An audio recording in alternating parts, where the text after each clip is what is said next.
Janji saya di awal tadi bahwa pagi hari ini akan ada talk show, pagi, yaitu terkait dengan tema kita lindungi semua, penuhi hak korban, akhiri kekerasan terhadap perempuan.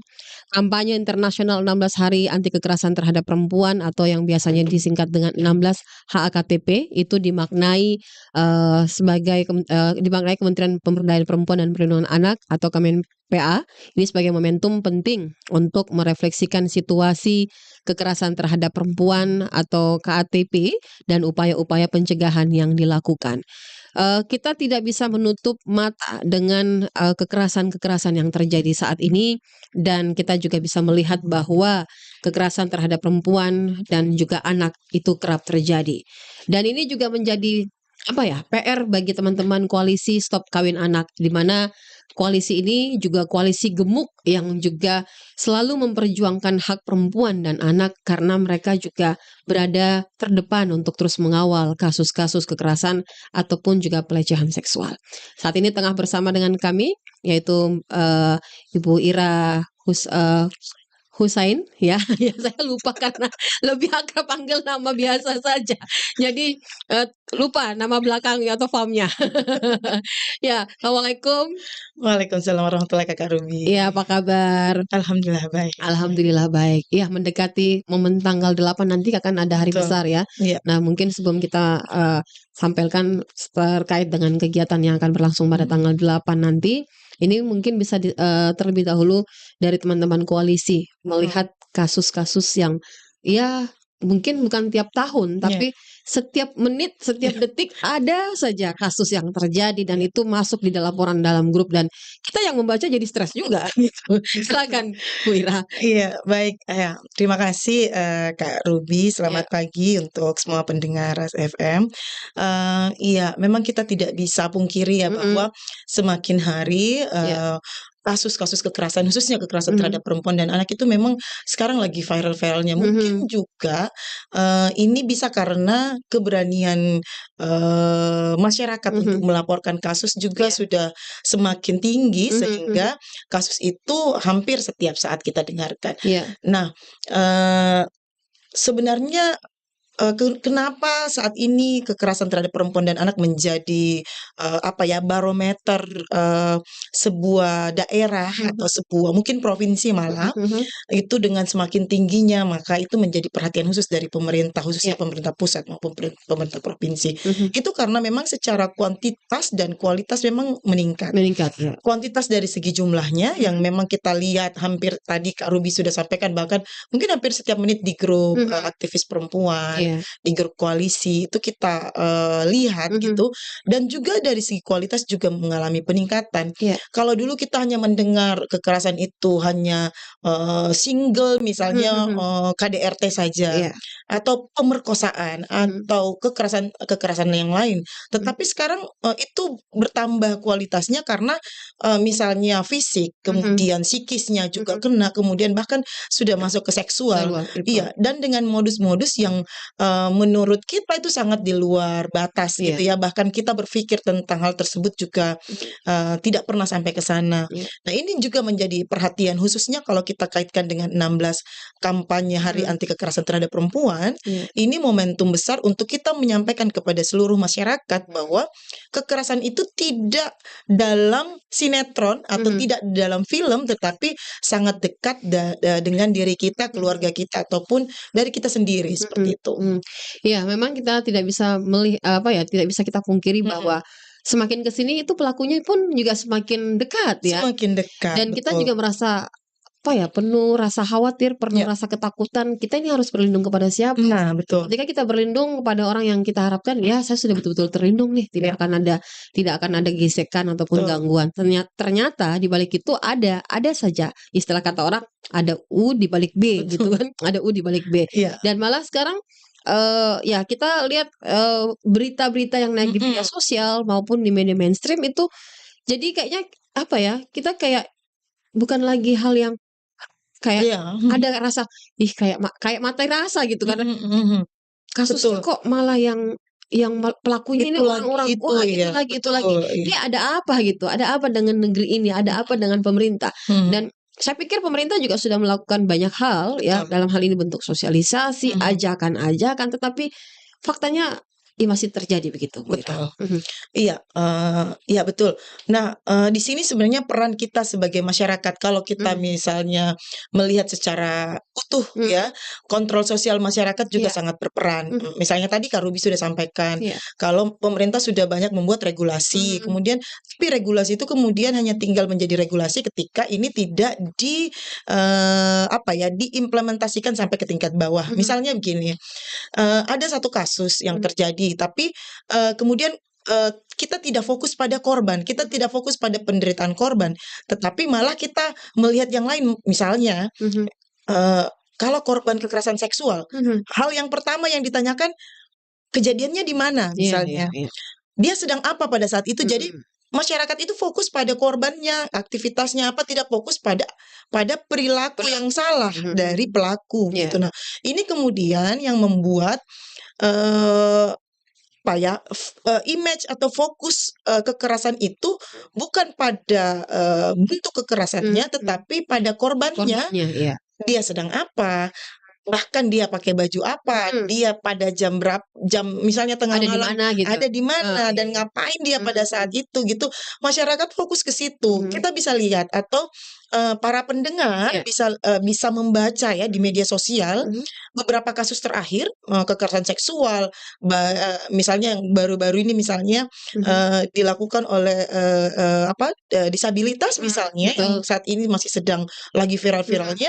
Kalau netizen itu membaca di kolom komentar, yang banyak terjadi adalah misalnya, jadi perempuannya membuka baju sendiri dong, itu kan kalau begitu dia secara sukarela. Jadi kita tidak fokus pada menganalisa, ini kenapa nih? Misalnya kenapa kok korbannya jadi 13 orang Iya, iya. misalnya. Analisisnya kita tidak berjalan. Iya, iya. Misalnya pelaku ataupun korban bisa saja dari semua kondisi gitu, atau bisa saja terjadi pada siapa saja gitu. Nah, ini yang harus kita selalu sosialisasikan, mengedukasi kepada masyarakat bahwa perilaku yang salah atau kekerasan yang terjadi itu bukan korban yang salah, tetapi memang pada otak atau pemikiran dari pelaku dalam kondisi apapun. Mau dia siang, malam, mau kepada perempuan, anak. Bahkan juga saat ini ya dengan berbagai kondisi juga terjadi. Jadi tidak boleh ada permakluman dengan misalnya kondisi apapun, baik misalnya itu disabilitas ataupun yang disabilitas, yang harus kita fokus pada kenapa itu bisa terjadi dan bagaimana masyarakat melihat bahwa setiap orang bisa jadi pelaku dan setiap orang bisa menjadi korban. Nah, itulah yang menjadi tema kampanye kita tahun ini 16 HKTP, bahwa lindungi korban dan penuhi hak-haknya gitu. Karena kita mau fokus pada korbannya, bukan fokus pada pelaku. Atau bahkan cenderung kepada perlindungan perilaku yang salah dari pelaku tersebut gitu. Iya, memang bukan hanya sebenarnya intinya gini, bukan hanya melupakan pelaku, tetapi bagaimana kita mengobati ataupun juga memberikan kekuatan bagi korban, karena biasanya korban pun ikut terbawa dalam hal ini. Kok bikin apa kah? Kan? Begitu. Kok lagi pakai baju apa? Seperti yang tadi disampaikan oleh Bu Ira bahwa orang akan berpikiran bahwa dia mungkin bajunya kurang sopan, ya, atau kenapa memang Kak, kok jalan malam-malam? Nah, jam 11 ngapain di luar gitu? Atau yang sekarang ini contoh, bukan contoh sebenarnya karena sudah terjadi ya, kasus yang terjadi di wilayah kampus, di wilayah pendidikan yang menurut saya memang lagi marak dibahas di mana-mana. Dan ini tentu saja menjadi cerminan dan barometer ya, dan melukai, mencederai pendidikan, bahwa ternyata pelakunya orang terpelajar. Betul. Punya titel yang panjang di lapisan namanya. Tetapi tidak dari segi perilaku itu ternyata tidak mencerminkan. Nah, ini menjadi salah satu penilaian di luar seperti ini. Saya beberapa hari ini berdiskusi dengan beberapa teman dan ada yang menyampaikan begini, tidak jika itu mahasiswanya yang sedikit tata lekang gitu kan, ada yang kata-kata begitu. Tidakkah itu mahasiswa yang mau juga atau mungkin di bawah tekanan? Iya, bisa saja di bawah tekanan. Karena kita bisa lihat, kita di zaman dulu beda dengan sekarang. Kuliah dulu beda ya, ada keterbukaan dengan. Tapi kan makin ke sini agak bingung juga gitu, agak bingung juga dengan kita lihat seperti apa. Nah, apa sebenarnya yang harus dilakukan, Bu Ira? Karena pemerintah kan sudah melakukan banyak hal ini, termasuk juga regulasi. Kita juga di teman-teman koalisi ini pun terus bergerak, tidak berhenti. Kita memberikan pemahaman kepada masyarakat umum. Apakah tingkat kepedulian masyarakat kita ini memang sudah mulai memudar atau kurang lebih seperti apa gitu? Iya, yang pertama dulu sebelum apa yang bisa kita lakukan ya, kita memang harus sadar bahwa sekarang ini fenomena yang terjadi adalah bukan sebenarnya ketidakpedulian, tapi lebih kepada pengabaian sosial gitu ya. Kadang-kala kita berpikir bahwa urusan mereka adalah urusan mereka, bukan urusan kita. Tidak kepo gitu. Tidak kepo. Nah betul. Nah kata kepo ini yang sebenarnya saat ini harus kita selalu sosialisasikan. Kepo akan kondisi orang lain, kepo akan kesulitan orang lain. Kenapa? Karena korban kekerasan itu biasanya itu karena kurang berani atau bahkan tidak berani untuk speak up gitu ya. Betul. Ini kalau kita mau lebih meluas lagi, itu tergantung lagi atau terkait dengan pengasuhan waktu kita kecil. Kita kecil kan dilarang untuk bicara tentang alat reproduksi. Ketika misalnya masih sangat tabu. Bahkan sampai sekarang ketika kita bicara tentang vagina misalnya atau payudara, itu kita biasa mengganti dengan sebutan-sebutan yang lain. Nah ini sebenarnya kalau kita mau kaitkan dengan tingkat kekerasan saat ini yang terjadi, itu ada kaitannya karena perempuan malu ketika dia berbicara sesuatu yang ada hubungannya dengan reproduksinya. Jadi ketika ada kekerasan terjadi, khususnya kekerasan seksual, kita yang menjadi korban, tapi kita kemudian yang malu untuk bicara bahwa saya sedang mendapatkan pelecehan atau kekerasan dari si A misalnya. Nah, terkait dengan tadi yang disampaikan Kak Ruby, misalnya saat ini bukan hanya satu ya, ada banyak. Di Sulsel ini sekarang ada 2 nih yang menyerang dunia satuan pendidikan kita ya, yang lagi viral saat ini. Itu juga kalau kita melihat dari media sosial itu juga misalnya ya perempuannya misalnya yang mau. Nah, kita di dalam teori kekerasan itu ada yang disebut dengan relasi kuasa, ketidakseimbangan relasi kuasa, di mana ada pihak lain yang superior daripada pihak yang satu, sehingga tidak perlu ditanyakan lagi, misalnya kenapa kamu tidak melawan, atau kenapa kamu tidak berteriak, kenapa pada saat kejadian pertama kamu tidak melapor. Ini karena memang adanya ketimpangan relasi kuasa. Tidak bisa, jangan bicara dengan orang lain, kita dengan orang tua saja di rumah, ya, dengan misalnya pengasuhan yang feodal, misalnya ketika orang tua kita sudah ngomong, misalnya kita kan tidak berani untuk bicara. Nah, untuk saat ini itu tidak lagi tidak lagi sesuai gitu ya, karena saat ini kekerasan sudah sangat luar biasa, sehingga kita membutuhkan generasi-generasi yang saat ini atau generasi yang akan datang ini berani untuk speak up. Apapun itu, ketika kamu merasa tidak nyaman akan sesuatu, bicara, sampaikan, sehingga pelaku itu tidak punya ruang gerak yang banyak begitu. Satu, yang kedua, kontrol sosial masyarakat tadi, meningkatkan kepedulian sosial masyarakat ketika kita harus kepo dengan urusan orang lain. Ada anak yang mendapatkan kekerasan, kita kepo. Ada perempuan misalnya di pinggir jalan yang terlihat misalnya bertengkar dengan pasangannya atau pacarnya misalnya, kita harus kepo karena dengan tidak pedulian itu membuka ruang yang sangat luas bagi para pelaku untuk melakukan aktivitas atau pelanggaran itu gitu. Kasus yang terbaru juga yang Luwu itu kan juga karena kalau kita melihat karena misalnya kontrol dari keluarga, misalnya tidak memastikan apakah korban misalnya sudah sampai di mana gitu. Nah, ini kan sangat disayangkan. Nah, kita berharap dengan adanya atau dengan banyaknya regulasi yang sudah dibuat oleh pemerintah, ini disambut dengan respon dari masyarakat, kepedulian dari sosial atau kontrol sosial ini itu terbangun. Yang ketiga juga adalah resiliensi dari anak-anak kita atau generasi-generasi muda kita. Ketika mendapatkan kekerasan itu coba untuk speak up, jangan diam, jangan malu, dan jangan merasa bahwa itu adalah aib, karena ini adalah sebuah kejahatan yang terstruktur.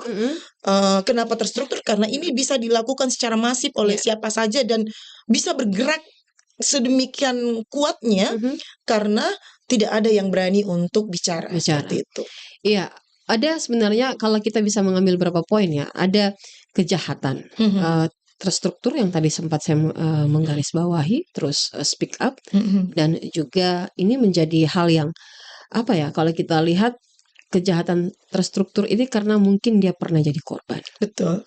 Terus ketidakmaunya korban untuk berbicara, kurang speak up karena mungkin dorongan atau lingkungan yang membuat ada ketakutan bahwa ketika saya berbicara kira-kira saya dilindungi tidak, disupport tidak, terus tidak dicibir tidak, karena kita budaya kita itu akan lebih bukan lagi bukan memberikan ruang ataupun memberikan perlindungan, malah lebih dulu akan kau memang iya.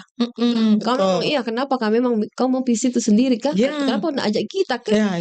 Tapi kan karena kita memberikan kepercayaan, dalam hal ini kita memberi kepercayaan orang yang kita temani, yang mungkin kita menganggap tadi seperti yang sudah kita sampaikan di awal bahwa pelaku-pelaku itu malah ada di sekitar kita yang kita tidak tahu, yang mungkin kita sudah anggap sebagai saudara, keluarga, ternyata pelaku itu. Apalagi kita kan sudah lihat begitu banyak anak-anak kecil, ternyata yang pelakunya adalah orang tua sendiri, orang terdekat yang harusnya lebih mengayomi, menjaga. Ini malah kita dengar kabar itu kayaknya mau menangis gitu. Betul. Geram, bercampur yang marah gitu, sedih mau seperti apa gitu, karena kasihan ya, bawahnya hanya mengucapkan kodong, kasihan. Kita mau apa gitu? Kita jadi tinggal mengedukasi orang-orang di sekitar kita, tetapi makin kesini juga makin kesini juga kelihatan juga anak-anak dalam segi pergaulan dalam tanda kutip ya, itu juga masih ada yang ditutup-tutupin. Ya mungkin kalau boleh saya bisa kata Bu Ira, apakah ini kurangnya komunikasi dua arah?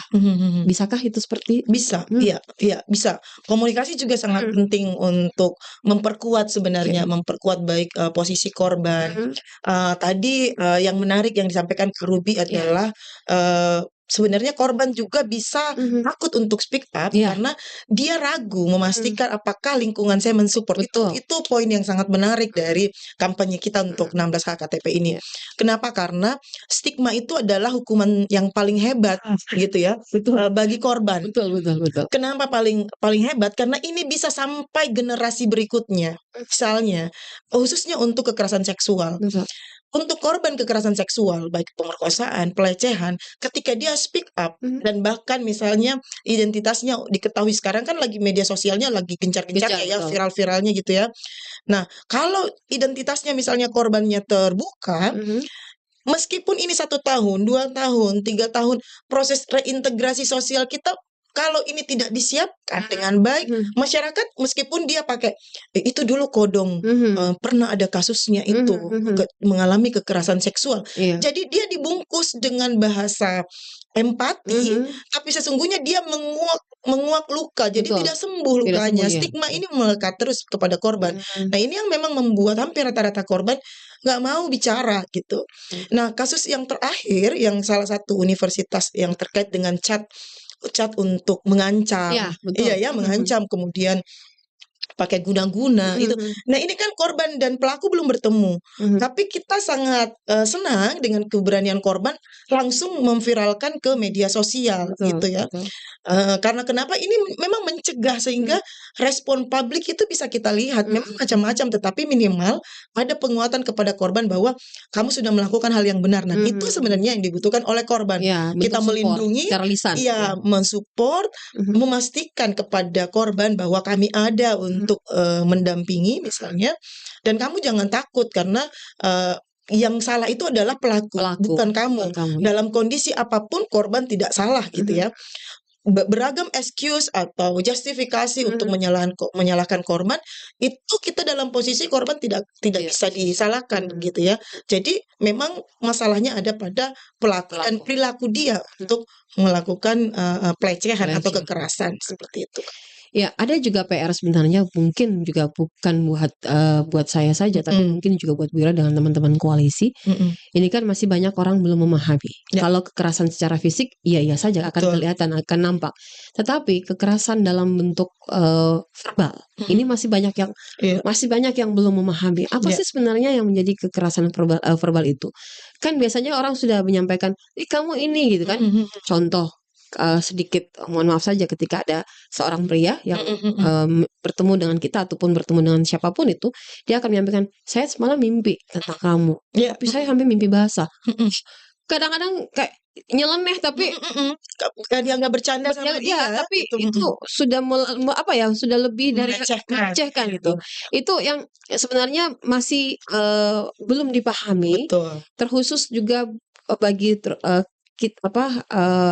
perempuan yang ada di luar sana maupun laki-laki ya. Karena sekarang ini kan kita tidak bisa mengatakan hanya perempuan saja kekerasan seksual, tetapi laki-laki. Apalagi baru-baru ini ada banyak banyak cerita yang membuat juga saya jadi kaget gitu ketika minggu kemarin ketemu dengan Bu Kadis DP3A, ada salah satu kasus lagi yang menurut saya korbannya cukup banyak dan itu di Kota Makassar.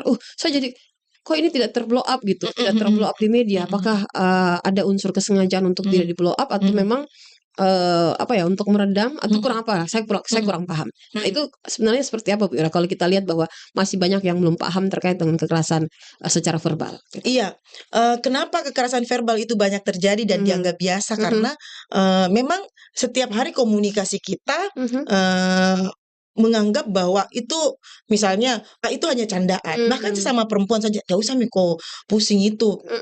Memang karakternya begitu. Gitu.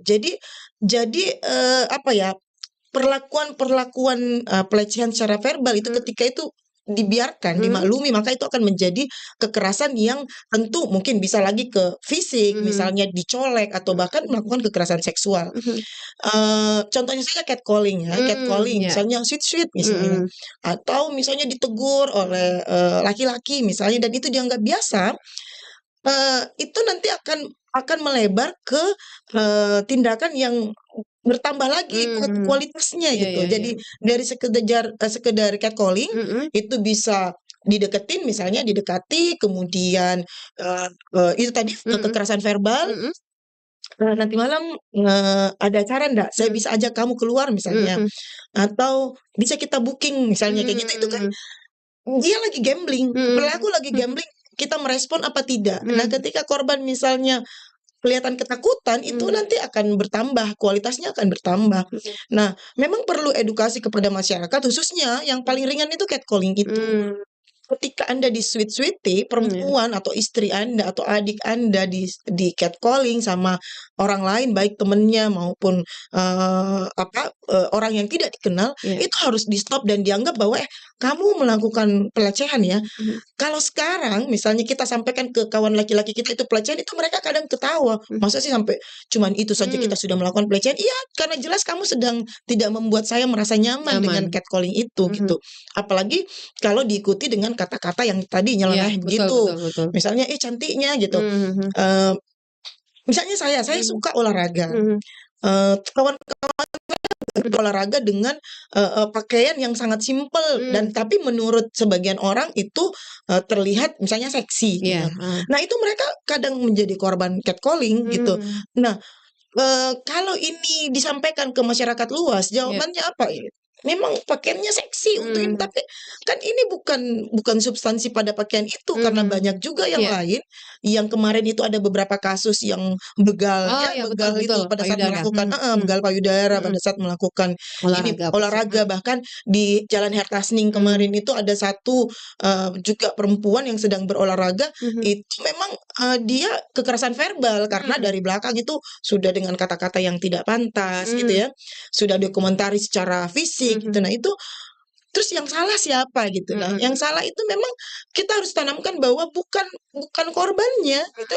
Karena memang pelakunya sedang memuaskan dirinya dengan caranya mereka gitu. Dengan cara verbalnya gitu. Nah, sekali lagi bahwa apapun bentuknya mau kekerasan verbal, fisik, yang hal yang pertama yang dilakukan oleh pelaku bahwa dia harus kuat dan bisa speak up gitu. Jadi jangan memperlihatkan takutan atau pada saat itu memang tidak memungkinkan untuk kita melakukan perlawanan, tapi minimal berteriak atau seperti apa. Nah, ini yang harus kita edukasi kepada masyarakat bahwa ketika ada seorang yang butuh pertolongan, masyarakat harus cepat merespon seperti itu. Iya, memang butuh kekepoan ya, butuh kekepoan dan butuh keberanian untuk speak up karena melihat kondisi sekarang ini memang kita jadi perempuan itu harus dampak kayak laki-laki kayaknya. Betul. Karena kita harus jadi super woman bukan superman gitu ya, karena melihat situasi di sekitaran kita.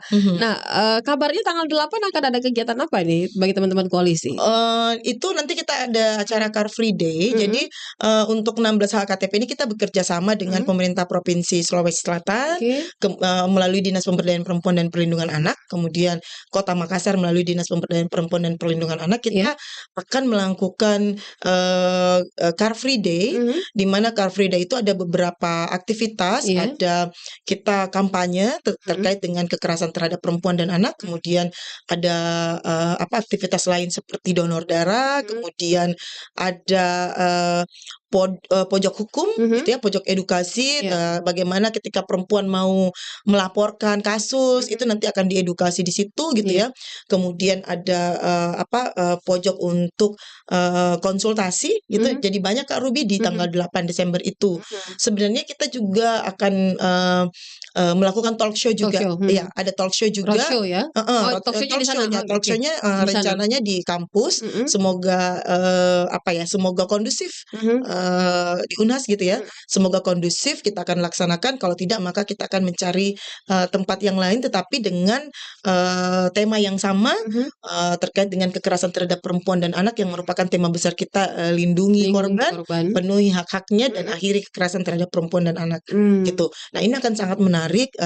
Kami mengajak kepada seluruh pendengar, kepada seluruh masyarakat, kalau misalnya kegiatan ini dilakukan karena ini terbuka untuk umum, Kak Ruby, silakan datang. Ini sangat baik untuk mengedukasi kita dengan maraknya kasus-kasus kekerasan terhadap perempuan dan anak saat ini, khususnya tidak hanya di umum saja, tetapi saat ini di satuan pendidikan juga sangat sangat besar sekali jumlahnya, meningkat jumlahnya. Dan untuk merespon ini juga sebenarnya sebelum ini saya juga sekaligus untuk menyampaikan Kak Ruby, karena kasus yang paling besar kemarin yang viral itu di salah satu perguruan tinggi gitu ya. Nah, saat ini Universitas Hasanuddin melalui Ikatan Alumni Teknik IKTEK itu membuat satu divisi pemberdayaan perempuan dan kesehatan ini untuk merespon kondisi terkait dengan pemenuhan hak anak dan perlindungan perempuan secara umum. Jadi kalau misalnya saat ini masih sedang mencari bentuk, di IKTEK ini sekarang bisa memperkuat teman-teman NGO untuk bagaimana kita sama-sama melakukan perlindungan terhadap perempuan dan pemenuhan hak terhadap anak, seperti itu, Kak Ruby. Nah, ini bisa menjadi salah satu pilot project ya. Betul. bagi Ikatan alumni yang lain, dan mungkin juga akan menjadi menjadi gerakan bersama dari kampus-kampus. Karena kemarin saya berbicara salah satu dosen di UIN, itu dosen politik, dia sempat bilang seperti ini ke saya, ajak dong Kak kalau boleh, karena sebenarnya kalau di sana kan di kampusnya dia itu kan sering yang ditemukan itu kasus yang mana mahasiswa sendiri yang memasang kamera kan. Nah, itu yang sering terdapat, tetapi tidak ada dosen sebagai dalam hal ini dosen tidak ada pelaku ya sebagai pelaku. Nah, mereka mau meminta ajakan agar kiranya kita nih dosen harus sadar diri nih ya, jangan karena kita punya relasi kekuasaan jadi kita mau aja gitu melakukan tekanan-tekanan. Nah, ini juga sebagai kalau saya boleh katakan Bu Ira, bahwa ini salah satu yang ditakuti sebenarnya ketika ada relasi kuasa. Betul. Orang akan takut untuk speak up, orang juga akan, apalagi kalau dosen dan mahasiswa. Mahasiswa takut tidak akan lulus. Apalagi menjelang ujian skripsi. Kita harus akui itu ya. Iya, betul.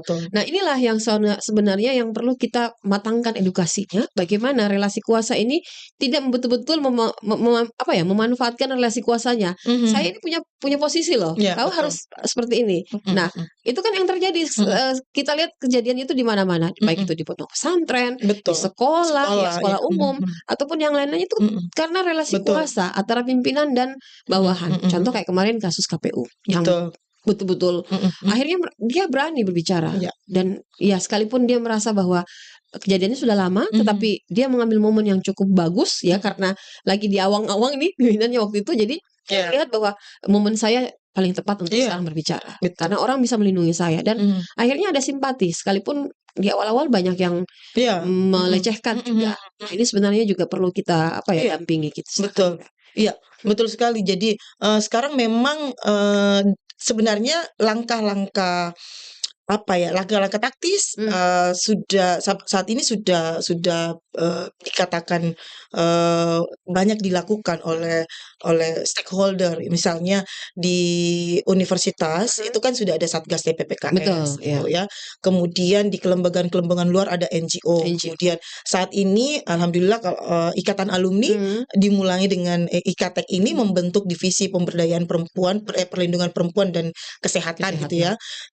Kemudian di lembaga-lembaga ini kita berharap sebenarnya semakin banyak kelompok-kelompok peduli terhadap ini itu akan semakin memperkuat posisi korban ya. gitu. Yang tadi disampaikan relasi kuasa itu betul dan itu tidak hanya terjadi di satuan pendidikan, Betul. tetapi di rumah sakit, di perusahaan, itu Dimana? juga di mana-mana ada relasi kuasa yang tidak seimbang, itu biasanya terjadi kekerasan. Yang saat ini yang memang lagi apa ya, lagi banyak kasusnya itu sextortion sebenarnya. Betul, ya. Karena hampir semua mengarah ke aktivitas seksual gitu. Nah, yang kita harapkan dari terbentuknya kelompok-kelompok ini ada Satgas, kemudian ada divisi-divisi lain yang peduli terhadap perlindungan perempuan dan anak. Ini itu tadi bahwa kita harapkan ini akan memperkuat gerakan-gerakan perlindungan perempuan dan pemenuhan hak anak. Kita berharap kita bisa berkolaborasi secara bersama di dalamnya, Kak Ruby. Iya, kita berharap bahwa masyarakat umum ini bisa menyadari bahwa ini bukan satu gaya-gayaan, Betul. tapi bagaimana kita mengajak masyarakat juga secara masif ini bisa memberikan penyadaran, baik itu pada diri sendiri maupun juga pada orang lain ataupun orang di sekitar kita, untuk melihat bahwa ada gerakan bersama. Terkhusus teman-teman koalisi ini punya gerakan bersama. Nah, kalau boleh kami tahu juga dan mungkin pendengar ataupun yang tengah nonton di channel YouTube kami ini mau tahu nih gerakan yang sudah dilakukan oleh teman-teman koalisi. Selain saya lihat tadi beberapa pergerakan yang sudah dilakukan yang hampir setiap tahun. Betul. Ini masuk ke sekolah-sekolah lagi memberikan penyadaran. Silakan. Iya, jadi saat ini koalisi perlindungan perempuan dan anak gitu ya, kita sudah melakukan roadshow untuk 16 HKTP 2024. Kita sudah melakukan roadshow ke sekolah-sekolah ini untuk merespon banyaknya kasus bullying. Sepanjang tahun 2024 banyak sekali kasus bullying, baik di sekolah umum maupun sekolah-sekolah kejuruan. Kita masuk sampai pesantren gitu ya. Ini kita merespon bagaimana supaya anak-anak kita tahu bahwa mereka ketika mereka melakukan bullying, mereka sebenarnya sedang menyiksa, sedang membuat kawannya menderita. Begitu juga menjadi korban. Pada saat kamu dibullying, maka kamu sesungguhnya sedang merasakan kekerasan, gitu ya. Jadi kita coba mengedukasi siswa dan gurunya bagaimana mewujudkan sekolah ramah anak, gitu ya. Sekolah ramah anak. Kemudian yang lain-lain itu kita melakukan roadshow untuk ke media-media melalui edukasi melalui media ya, menyampaikan kepada seluruh masyarakat pendengar bahwa saat ini kita sedang darurat kekerasan gitu ya. Darurat kekerasan, Sulawesi Selatan sedang darurat kekerasan dan kita berharap respon dari seluruh pihak untuk memperkuat gitu, memperkuat korban bagaimana supaya kita ayo korban melapor, ayo korban bisa speak up supaya pelakunya tidak punya ruang yang lebih luas lagi untuk melakukan kekerasan yang lain gitu. Dan yang selanjutnya itu adalah kita akan lakukan kampanye nanti, kita sedang persiapan itu secara luas gitu kepada masyarakat. Kita sampaikan bahwa kita punya koalisi, tolong untuk disupport gitu ya. Kepedulian masyarakat itu yang paling utama. Kita punya regulasi yang menjamin peran serta masyarakat untuk ikut terlibat dalam upaya perlindungan perempuan dan pemenuhan hak anak ini. Kita punya dan jangan khawatir untuk melaporkan. Kita punya banyak lembaga, ada LBH Makassar yang tergabung dalam koalisi gitu ya. Ada LBH APIK gitu ya. Ada ICJ Makassar misalnya, kemudian media-media kita punya media partner, jadi sangat kompleks untuk masyarakat bisa melapor ketika ada kejadian seperti itu. Iya, ini kita berikan kesadaran, secara tidak langsung dan secara langsung, agar kiranya juga masyarakat punya kekepoan ya, karena Betul. kata orang, "Kenapa kok kepo sekali?" Padahal penting itu Sekarang kepo. ini kita butuh orang kepo. Butuh orang kepo dalam hal yang positif, bukan, kepo yang negatif, yang kira-kira, "Ih, tetanggaku beli kulkas baru." Saya Bukannya juga tidak mau ya, masuk dalam nggak masuk kampanye ya. dalam kampanye itu. Kita butuh Iya, kekepoan ketika kita melihat di jalan, kita ketika berada di kekerasan. jalan ada kekerasan. Betul. Ataupun juga kan sekarang ini anak-anak juga, apa ya, tingkatan anak-anak itu pun juga mulai mulai kelihatan, Iya, ketika mereka bullying, terus iya iya, ataupun mereka betul. berkelahi di jalan, itu kan kadang-kadang kita, kalau saya pribadi ya, melihat anak-anak yang, "Wih, Kak, bikin apa Kak di situ?" Jadi langsung ada spontanitas, "Nggak apa-apa "Nggak Ji," spontan gitu dia, ya, nggak apa-apa Ji, Ji, Bu, Bu." apa, Iya "Ih, iya nggak gitu. apa-apa Ji, nggak apa-apa Ji," tapi kan terjadi. Ah, ini kita Betul. melakukan pencegahan. Ada baiknya mungkin, pendengar kita maupun yang nonton ya punya kepo dong sedikit, rasa kekepoan, tapi jangan kepo yang negatif ya, Iya jangan betul. sampai. Nah, di dialog kali ini atau talkshow pagi hari ini, mungkin Bu Ira mungkin bisa mengajak masyarakat dan seperti, apa, dengan kegiatan kita nanti tanggal 8 Ya, mengajak. baik.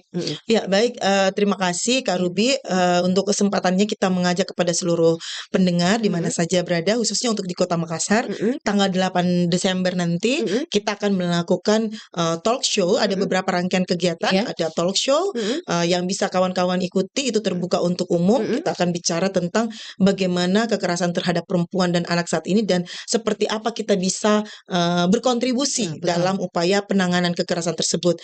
Yang kedua kita ada, aktivitas di Car Free Day Sudirman. Iya. Di situ masyarakat atau para pendengar bisa bergabung. Kita akan